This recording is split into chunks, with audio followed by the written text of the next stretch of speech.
Hi, this is Lee Ellis with another installment of Leading with Honor Coaching. This is March.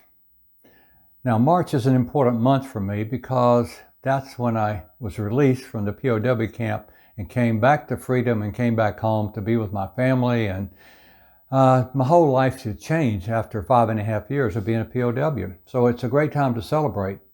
The agreements were signed in January, and the POWs were released in several groups over the next 60 days.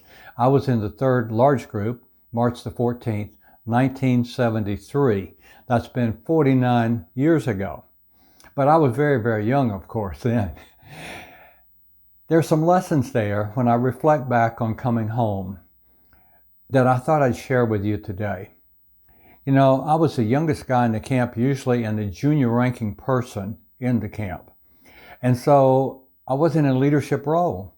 But shortly after I came home, I'd been in the Air Force 8 years, and then not too long after that, I made major, and I was in leadership responsibilities. I was a flight commander and a section commander and chief of standardization and evaluation, where we did all the flight checks for all the pilots.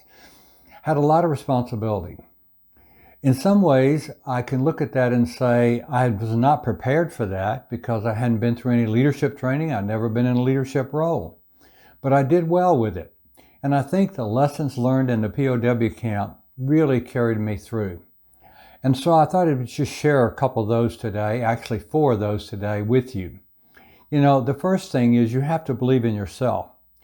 In the POW camp, we sat around and talked to our teammates in those cells for years until we learned so much about each other. And we had to share with each other. There were no hidden agendas there. You couldn't have a hidden agenda because it would show up pretty soon when you're around somebody locked up 24 hours a day. So we became totally honest about who we were. We shared our shame, we shared our guilt, and we were accepted through all that. And it helped us to process, I think, and become more confident down deep. Now, fighter pilots, which most of us were, are pretty confident on the surface. But to gain that inner confidence enabled us to be humble also. So that was a good thing that happened to us there. And I think that's a good lesson for all of us. The more humble and inner confident we can be, the greater we can be as a leader. And we can take responsibilities and make decisions. And that's point number 2. You have to be ready to make hard decisions. Our leaders in the camps did, and I'd watch them make hard decisions, and I realized that sometimes you just have to step back, evaluate it, get good counsel, as they did, and then make that hard decision and move on. So don't be afraid to make hard decisions. Get the information you need, make it, and move on. And then thirdly, we really need to stay connected to our peers and to our team and to our leaders, because when we're connected with others, we're having conversations that can really help us to think things through and to see their worldview, which can be very helpful in making decisions and leading when you know that other people's perspectives are important and powerful, but also there's a camaraderie that comes, and our camaraderie still exists today.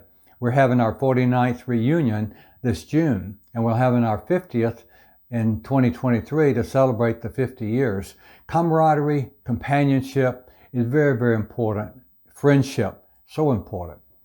And then the bottom line in all of these things, though, is you have to be courageous. And to be courageous, to do the right things, to do what you know is honorable. Now, we had the Warriors Code of Conduct for POWs, and that's what we tried to live by, to do our duty, to be good soldiers, to be good warriors, to be good POWs in that situation. And we all have the need to be honorable and to live by a code that is real clear, because if you don't have clarity about what you stand for, I promise you when the temptations come and you're starting to look bad, it's going to be a big temptation to step over the line and do something you probably shouldn't do. So we have the honor code, and I want to encourage you to get that honor code. That you can download your own copy, share it with everybody, and I think you'll see how powerful it is. It really covers about everything you can think of. It's not easy. When you get off course, you correct back. That's what we did in the camps. We bounced back. over and over again, when we made a mistake or we just couldn't be tough enough to do what we wanted to do, we bounce back from it. That's what I want you to do, is to believe in yourself, stay connected with others, make those hard decisions, and then to fight and be courageous with yourself to do the honorable and right thing. And when you do those things, you're going to come through. Regardless of how much responsibility you're given, you're going to be able to come through. I hope this is going to be helpful for you. Please be sure to check out our blog and our website. And until next month, we'll see you then. Take care, lead with honor, and God bless.